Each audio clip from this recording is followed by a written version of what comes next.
God spoke to Moses and said, I am the Lord. I have seen the oppression of my people, and I have heard their cry. Now go and tell my people, I will deliver you from slavery. I will redeem you with my outstretched arm. You will be my people, and I will be your God, and I will bring you to the promised land.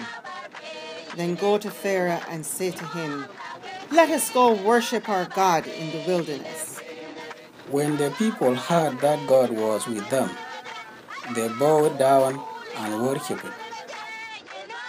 Moses told Pharaoh what the Lord had said.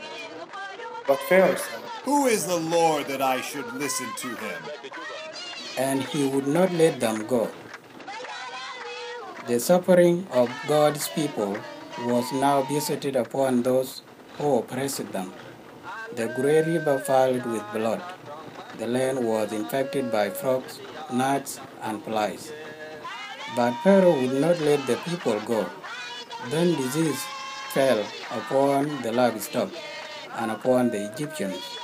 Hail, fire, and locusts rained down from heaven, destroying the land, and darkness covered the land. But Pharaoh would not let the people go. God spoke to Moses yet again. Say to Pharaoh, thus says the Lord God, Israel is my firstborn son. You would not let him go worship me. You crushed him and killed his children. Tonight, every firstborn of Egypt will die. But Pharaoh would not let the people go. That night, a great cry rose from the Egyptians, and there was mourning in every house.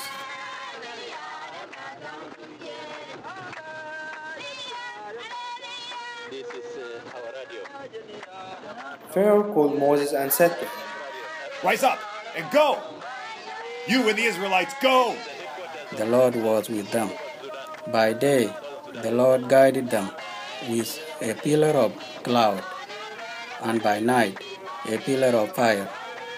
God led them on a long and difficult journey through the wilderness, but peace was upon them. Then God said to Moses, tell the people to camp along the shore of the Red Sea. Pharaoh will think that you are wandering aimlessly in the desert. He will come after you. But I am the Lord, and my glory will be known.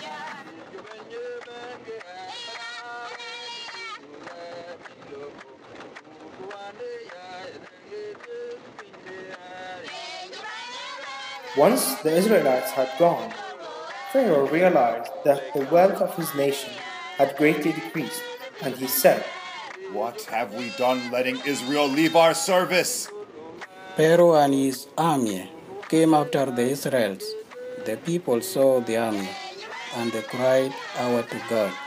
Why do you cry out to me? Go forward and see my deliverance. The pillar of cloud moved by the people, divided them from the army of Pharaoh.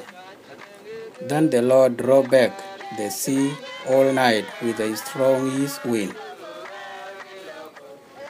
And the sea was dry land, and the waters of death and fear and chaos were divided. And the Israelites passed through the sea on dry land in peace. As the people entered the wilderness beyond the Red Sea, they had the memory of the trauma they suffered in Egypt, but they also had the memory of God's miraculous action on their behalf. Through their journey, they learned that God was with them. The wilderness beyond the sea would hold many challenges, more pain, and more loss. But in the wilderness, they would receive a new identity as a people, God's people, and no matter what, God was with them.